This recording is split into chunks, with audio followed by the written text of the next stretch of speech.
సంవత్సరాల తరబడి ఎన్ని మందులు వాడినా మీ మోకాల నొప్పులు తగ్గట్లేదా? ప్రాణ పెయిన్ క్లినిక్ లో అత్యాధునిక చికిత్స.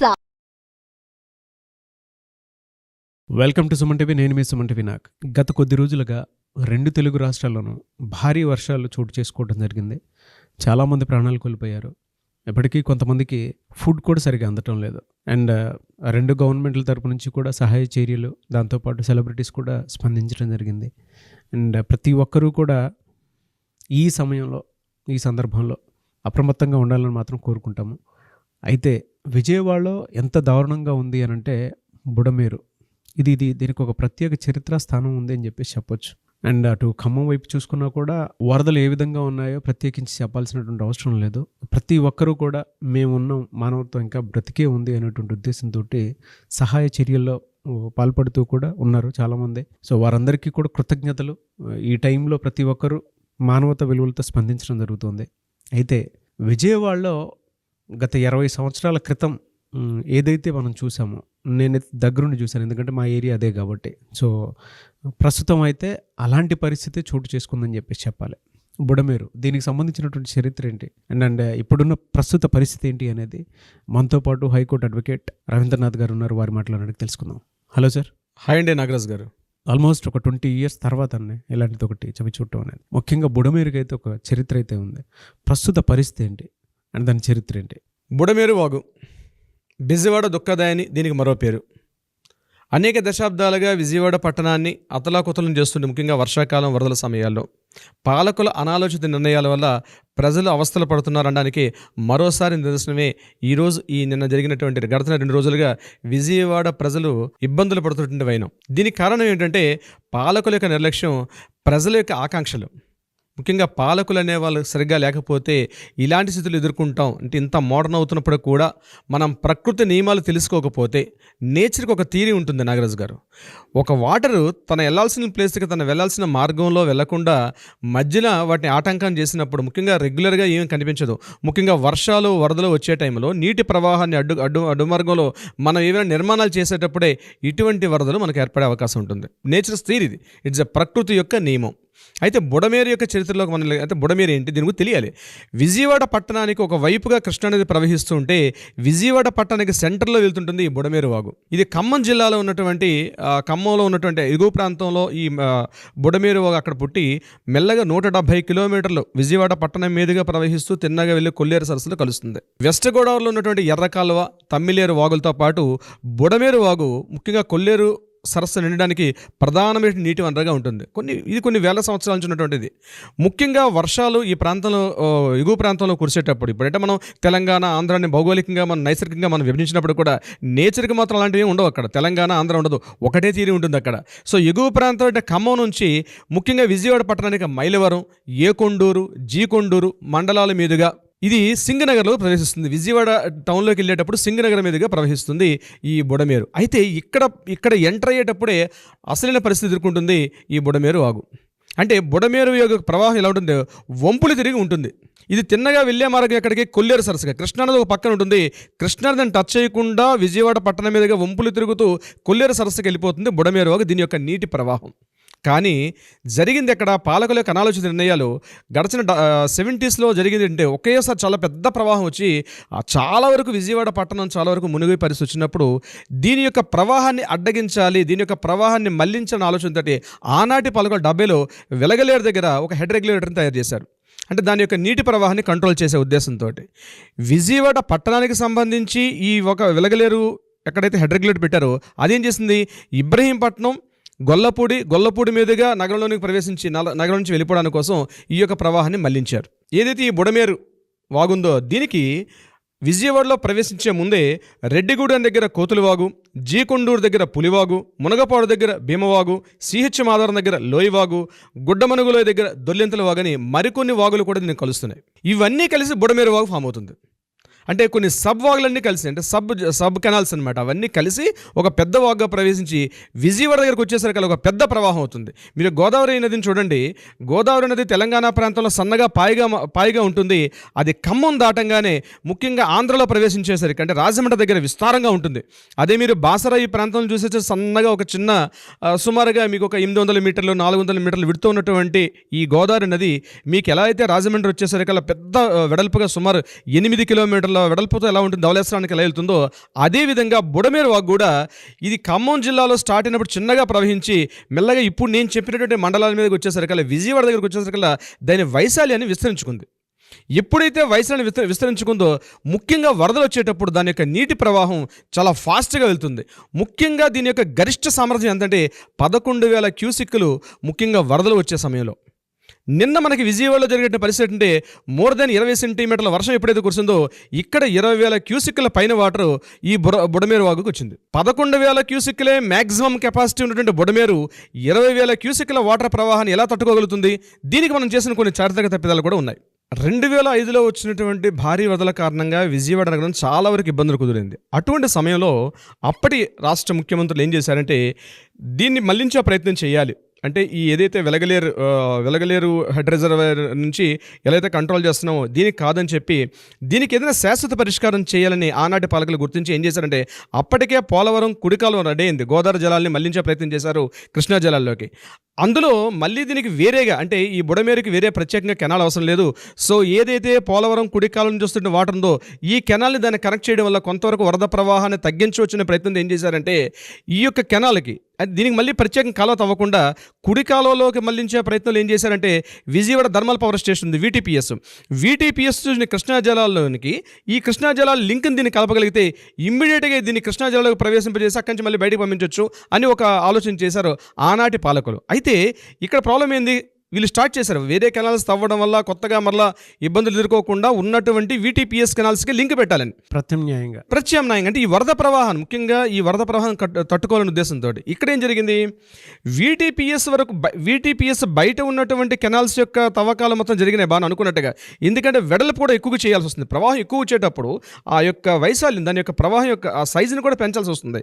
అయితే ఇక్కడ వీటీపీఎస్ లోపల ఉన్నటువంటి కెనాల్స్ తవ్వే పరిస్థితి మాత్రం అది లేకుండా పోయింది. ఎందుకంటే సెంట్రల్ గవర్నమెంట్ ఆధ్వర్యంలో ఉంటే దానికి చాలా టెక్నికల్ పారామీటర్స్ చాలా ఉంటాయనే ఉద్దేశంతో వీటీపీఎస్ బయట నుంచి వచ్చిన వాటర్ మాత్రమే కంట్రోల్ చేసుకుంటూ వెళ్ళారు.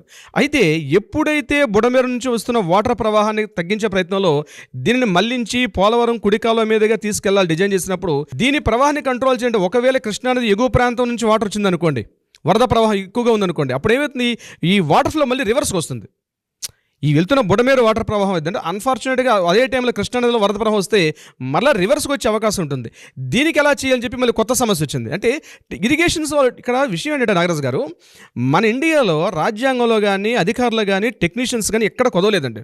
చాలా అద్భుతమైన తెలివితేటలుంటారు. కానీ అధికారులు సూచించినట్టుగా టెక్నీషియన్స్ సూచించినట్టుగా మన పాలకులు వాళ్ళ సొంత లాభాపేక్షకి వాళ్ళ పార్టీ డెవలప్మెంట్స్ కోసం అని చెప్పి ఈ డిజైన్ అలైన్మెంట్లు చేంజ్ చేస్తారు. ఎప్పుడైతే అలైన్మెంట్స్లో ఇప్పుడు ఉదాహరణకి మనం పోలవరం ప్రాజెక్ట్ తీసుకోండి, గడచిన ఎన్ని సంవత్సరాలు చూస్తున్నాం ఆ డిజైన్లు ఎన్ని మార్పులు జరుగుతున్నాయో. అంతెందుకు ఎగ్జాంపుల్ మన ఔటర్ రింగ్ రోడ్ని తీసుకుందాం. మొదట అనుకున్నటువంటి ఔటర్ రింగ్ రోడ్ ఏంటి, ఇప్పుడున్న ఔటర్ రింగ్ రోడ్ ఏంటి, ఈ రోజు హైదరాబాద్ వరదలకు కూడా కారణం అలైన్మెంట్స్ చేంజ్. అంటే నేను ఎందుకు ఈ విషయాన్ని మళ్ళీ మధ్యలో ఇంటరప్ట్ చేస్తున్నానంటే అధికారులు అలైన్మెంట్స్ తమ స్వలాభానికి అలైన్మెంట్స్ చేంజ్ చేసుకుంటూ వెళ్తారు. ఈ చేంజ్ చేసుకునేటప్పుడు వచ్చే ప్రాబ్లమ్స్ ఇది. ఇక ఈ డిజైన్లో వచ్చిన ఎలిమెంట్స్ చేంజ్ అవడం ఏంది, వరద ముంపు ప్రాంతం వెనక్కి వచ్చింది వాటర్.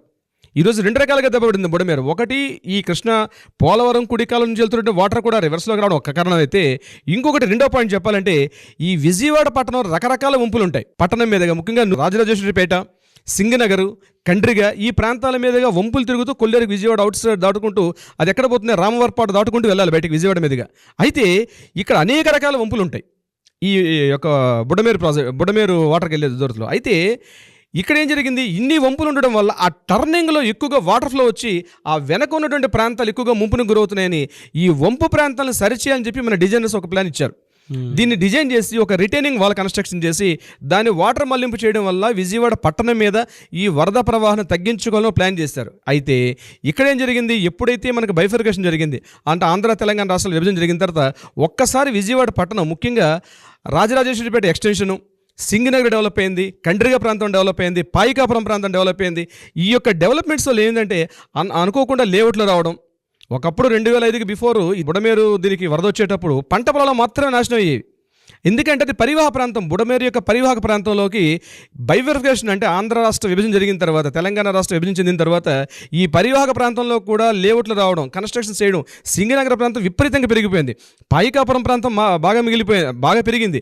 అదేవిధంగా రాజరాజేశ్వరిపేట అది న్యూ ఎక్స్టెన్షన్ చెప్పి మళ్ళీ కొత్త కాలనీలు స్టార్ట్ అయినాయి. కొన్ని వందల వేల ఎకరాలు బుడమేరు పరివాహక ప్రాంతంలో కూడా కాలనీలు వెలిచాయి. దీనికి కాకుండా ఏదైతే బ్యాక్ వాటర్, ఏదైతే రివర్స్ వంపులకు వెళ్ళేటప్పుడు బ్యాక్ వాటర్ ఏదనుకున్నారో అక్కడ రిటైనింగ్ వాల్స్ కన్స్ట్రక్షన్ చేయడంలో చాలా డిలే చేశారు ఆనాటి పాలకులు. ఈరోజు ఏం జరిగింది, బుడమేరు వాటర్ ఒక్కసారి ఖమ్మం జిల్లాలో కురిసినటువంటి మున్నేరు వాగు కానీ అక్కడ వాటర్ అంతే, ఇది యాక్చువల్గా కృష్ణానదికి ఉపనదిగా చెప్తాం మనం. భీమా, ఘటప్రభ ఇవన్నీ కూడా కృష్ణానది యొక్క ఉపనదులు. ఈ పెద్ద నదులు ఇవి. కృష్ణానది ఇవన్నీ చిన్న చిన్న పాయలని కలిసి పెద్దది వస్తుంది. ఈ క్యాచ్మెంట్ ఏరియా అంటారు. అంటే ఎక్కడి నుంచి అయితే వాటర్ ఫ్లో వస్తుందో, ఇన్ని రకాలు నేను చెప్పిన వాగుల నుంచి వచ్చిన వాటర్ ఈ బుడమేరు మీదుగా ఒక్కసారి విజయవాడ వచ్చేసరికి ఎగ్జిస్టింగ్ కాలనీస్ ఎక్స్టెన్షన్ అయిపోవడం వల్ల, రిటైనింగ్ వాల్స్ లేకపోవడం వల్ల వాటర్ అంతా కూడా మనుషులు ఏదైతే మన ఇప్పుడు నివాస స్థలాలు ఉన్నాయో, అపార్ట్మెంట్స్, ఇండివిజువల్ హౌసెస్ ఎక్కడ కట్టుకున్నామో ఆ ప్రాంతంలోకి పూర్తిగా వచ్చేసింది అనమాట. ఇక్కడ దాకా వచ్చాయండి. ఆల్మోస్ట్ 5 అడుగులు 6 అడుగులు 20 సెంటీమీటర్స్ వాటర్ అంటే చిన్నది కాదండి. చెదక వర్షపాతం, ముఖ్యంగా 3 నెలల్లో కురవాల్సిన వర్షపాతం జస్ట్ 2 డేస్లో కురిసిందని చెప్పి కూడా మన వాతావరణ శాఖ వాళ్ళు ఇచ్చినటువంటి రిపోర్ట్ మనకు తెలుస్తుంది. ఇంత వాటర్ ఒకేసారి రావడం అన్నది ఒక విధంగా ఇబ్బంది. కానీ ఇంకొకటి ఏంటి, కొల్లేరు ఏదైతే సరస్సు ఉందో కొల్లేరును పూర్తిగా ఆక్రమించేశారు. ఆపరేషన్ కొల్లూరు అని చెప్పి 2005లో అమెండ్మెంట్ తీసుకొచ్చారు.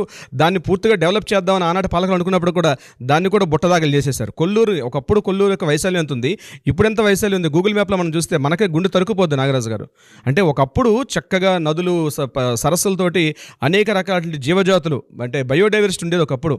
దాన్ని ఈరోజు మన పాలకులు ఏం చేశారంటే ముఖ్యంగా ఇసుక తవ్వకాలు, మైనింగ్ తవ్వకాలు, ముఖ్యంగా మీకు ఖమ్మం నుంచి వచ్చేసరికి సింగరేణి బొగ్గు ఎంటర్ అవుతునేటప్పటికి ఏమవుతుందంటే ఆ మైనింగ్ యొక్క తవ్వకాలు, అక్రమ మైనింగ్ తవ్వకాలు, ఇసుక దోపిడీ మామూలుగా లేదు. ఇసుక మాఫియా అని పేరు కూడా ఉంది. నేను ఇక్కడ ఏ పార్టీని ప్రశ్నించి చెప్పట్లేదు నాగరాజు గారు. ఇందులో తన పార్టీయా పరపార్టీలు అందరూ కూడా ఈ తలాపాపం తిలాపిడికడు ఇక్కడ. నేను ఎవరిని వెనకేసుకొచ్చే ప్రయత్నం లేదు. కానీ ఈరోజు దాని యొక్క పరిస్థితి ఎవరు ఎదుర్కొంటున్నారు, సామాన్య జనం ఎదుర్కొంటున్నారు. ప్రజలకు కూడా అవేర్నెస్ ఇవ్వాలి. ఇక్కడ ఈ ప్రాంతంలో లేఅవుట్లు ఇచ్చేటప్పుడు జోన్స్ ఉంటున్నాయి, ఆ జోన్స్లో కన్స్ట్రక్షన్ చేయకూడదు రిస్ట్రిక్షన్స్ ఉన్నప్పుడు కూడా వీళ్ళు ఏం చేస్తున్నారు, ఇక్కడే ఉండాలి, దగ్గరగా ఉండాలి, అది పరివాహక ప్రాంతమా, ఇక్కడ వాటర్ జోనా, ఇక్కడ ఎటువంటి జోన్ తెలియకుండా కన్స్ట్రక్షన్స్ విచ్చలవిడిగా వెళ్ళిపోవడం వల్ల ఈనాటి ఈ పరిస్థితి కారణం. ఇప్పుడు ఈరోజు జరిగినటువంటి విజయవాడలో ఏదైతే వరద పరిస్థితికైనా ఇప్పటికైనా మన పాలకులు గుర్తించి రాబోయే రోజుల్లో మన భవిష్యత్తు తరాలు కూడా ఇటువంటి ఎదుర్కోకుండా ఉండాలంటే కఠినమైనటువంటి చర్యలు, మనకున్న సాంకేతిక పరిజ్ఞానంతో రాబోయే రోజుల్లో ఎంతెంత వర్షపాతం వస్తుంది, ఎంతెంత వరద ప్రవాహాలు వచ్చేది కూడా పసిగట్టే టెక్నాలజీ ఈరోజు మనకు ఉందండి. ఇవన్నీ ముందే ఊహించి కఠినమైనటువంటి చర్యలు తీసుకొని, ముఖ్యంగా హైడ్రా లాంటి ఒక ఇంప్లిమెంటేషన్ తెలంగాణలో మనం ఏదైతే చేస్తున్నాం, హైడ్రా లాంటి చెరువుల ఆక్రమణలు కానీ ఇవన్నీ కూడా బహుశా రేవంత్ రెడ్డి గారిని హ్యాట్స్ ఆఫ్ చెప్తున్నాను ఈ రకంగా ఒక న్యాయవాదిగా. ఎందుకంటే ఈరోజు మనకు కాస్త ఇబ్బంది అనిపించవచ్చు. ఆపరేషన్ థియేటర్కి వెళ్ళాం, కాలు గాయమైంది, ఆ రోజు మనకు అక్కడ డాక్టర్ డ్రెస్సింగ్ చేస్తున్నారు, మనకు ఆ రోజు పెయిన్ ఉంటుంది. కానీ భవిష్యత్ తరాలకు మాత్రం ఒక మంచి భవిష్యత్తుని ఇచ్చేవాళ్ళం అవుతాం మనం. అదేవిధంగా ఈరోజు విజయవాడ అయింది, రేపు గోదావరి జిల్లాలు కావచ్చు, ఇదే పరిస్థితి అక్కడ కూడా వచ్చే అవకాశం ఉంటుంది. చూస్తే నాగరాజు గారు ఒక డెడ్ బాడీ పూర్తిగా ఒక కారు వాటర్లో తేలుకుంటూ పైకొచ్చి ఒక డెడ్ బాడీ ఎక్కడి నుంచో కొట్టుకొచ్చి ఆ డెడ్ బాడీ ఆ కారు పైన అవి తేలుకుంటూ వెళ్ళిపెట్టిన ఫొటోస్ కూడా మనం సోషల్ మీడియాలో చూస్తాం. అంటే ఈ లంక గ్రామాలు, ముఖ్యంగా ఎక్కడ ఉన్న లంక గ్రామాలు వాళ్ళు ఏం చేస్తారంటే చేపల వేటకి ఎక్కడికో వెళ్తారు, ఒక నెలల పాటు అక్కడే ఉంటారు లోపల. వాళ్ళు ఏం చేశారు, అది తెలియకుండా ఒకేసారి చెట్టు వర్షపాతం. ఇప్పుడు పాలకులు మేము వైసీపీ అని చెప్పి టీడీపీ అని వైసీపీ, ఇట్లా కాదని జరగాల్సింది. ఒక విధంగా చెప్పాలంటే చంద్రబాబు నాయుడు గారు చేస్తున్న కృషి మాత్రం ఈరోజు అభినందనీయమని చెప్పవచ్చు. పాపం 3 రోజుల పాటు ఆయన మోకాళ్ళ లోతులు నిలబడి పూర్తిగా బోట్ల మీద తిరుక్కుంటూ ఆయన అందిస్తున్న సహాయ చర్యలు, నేను ఒక మంచి చెడు కాదు, ఎక్కడ మంచి ఉంటే అక్కడ మనం సమర్థించడం మన బాధ్యత కాబట్టి చెప్తున్నానండి. ఆయన చేస్తున్న కృషి, ముఖ్యంగా కలెక్టర్ ఆఫీస్లోనే more than 48 hours ఉన్నారు ఆయన. విజయవాడ కలెక్టర్ ఆఫీస్లో 48 hours ఉండి తీసుకున్న సత్వర చర్యలు కూడా ఆయన హ్యాట్స్ ఆఫ్ మనం చెప్పవచ్చు ఈ సందర్భంగా. నాగరాజ్ గారు, కరోనా లాంటి పాండమిక్స్ని మనం ఎదుర్కొన్నాం, నేషనల్ కెలామిటీస్, మొన్న వాయనాడు కావచ్చు, అంతకుముందు ఉత్తరాఖండ్లో కావచ్చు, మన ప్రజలు ఎదుర్కొన్నారు. ఎన్డీఆర్ఎఫ్ బృందాలు అందులో కూడా కలిసి సహాయక చర్యలు అందిస్తూ ఉన్నారు. దీనికి సంబంధించి నేషనల్ డిజాస్టర్ మేనేజ్మెంట్స్ కూడా ఉన్నాయి. కానీ ముఖ్యంగా ప్రజలకు నేను సూచించేది, పాలకులు చేసే తప్పుల వల్ల వాటిని మనం అనుభవిస్తున్నాం. పాలకులు చేసే చారిత్రక తప్పిదాల వల్ల వ్యక్తిగతంగా ఒక సోషల్లో మనం నివసించే మన ఇండియాలో మన ఇంటి గురించి ఆలోచించుకుంటున్నాం, కానీ సమాజంలో ఏం జరుగుతుందో మనం తెలుసుకోలేకపోతున్నాం. కానీ ఈ రోజు జరిగేటువంటి వరద ముంపు గ్రామాల్లో ఉన్నటువంటి సామాన్య జనానికి కూడా మనం ఒక సూచన చేస్తున్నామండి. మీకు సోషల్ మీడియా ద్వారా, ఎందుకంటే మీ చేతిలో చేతిలో మొబైల్ ఉంటుంది. మీరు ఏదైనా ఇబ్బందుల్లో ఉంటే ఆహారానికి కావచ్చు, లేకపోతే ఇంటికి కావచ్చు, మీరు మాకు తెలియజేయగలిగితే డెఫినెట్గా మేము ఈ విషయాన్ని దగ్గర ఉండే ప్రభుత్వ యంత్రానికి మేము చేరవేసి మీకు అందుబాటులో ఉండే చర్యలు తీసుకునే ప్రయత్నం, మా వంతుకు కృషి కూడా మేము చేసే ప్రయత్నం చేస్తాం నాగరాజు గారు. డెఫినెట్గా అండి, ఇది మన బాధ్యత. అండ్ దాంతోపాటు మనం చేయాల్సినటువంటి అవసరం కూడా ఉంది. అందరి రెస్పాన్సిబిలిటీ ఇది. అందరూ కూడా అప్రమత్తంగా ఉండాలని మాత్రం కోరుకుంటాను. మీరు ఇందాక కరోనాకు సంబంధించినటువంటి ఒక మాట అన్నారు. అది మన ఒంటి మీదకి వస్తేనే పోరాడి దాన్ని బయటికి పంపించి ఈ రోజుకి ఇక్కడి వరకు వచ్చాం. ఆ లైఫ్ స్టైల్లోనే అది ఒక సరికొత్త పాండమిక్. అప్పటికి ఇలాంటిది రెగ్యులర్గా న్యాచురల్ కెలామిటీస్ అనేవి మనకు ఒక ఐడియా ఉంటేనే ఉంటున్నాయి. అయితే ఇప్పుడు డైరెక్ట్గా చూస్తూ ఉన్నాం కాబట్టి దీనికి సంబంధించినటువంటి వాటిల్లో సహాయక చర్యలు అందరితో పాటు మనం కూడా మన వంతుగా చేద్దాము. అండ్ అందరూ కూడా అప్రమత్తంగా ఉండాలని మాత్రం కోరుకుందాము. It's temporary pain. ప్రతి ఒక్కరికి ఈ సమయంలో న్యాచురల్ కెలామిటీ కాబట్టి ఈ డేస్ పాస్ అయ్యే కొద్దీ దీనికి సంబంధించి త్వరగానే బయటపడతాం మనం, నో డౌట్. ఈరోజు వాతావరణ కేంద్రం వాళ్ళు కూడా హెచ్చరిక జారీ చేస్తారండి. ఈ రోజు రేపు కూడా భారీ వర్షాలు ఉన్నాయి, ముఖ్యంగా తెలంగాణ రాష్ట్రం జిల్లాలకు కానీ, at the same time Vijayawada పట్టణానికి కూడా అతి భారీ వర్షం ఉందని కూడా మార్నింగ్ వాళ్ళు న్యూస్ రిలీజ్ చేశారు.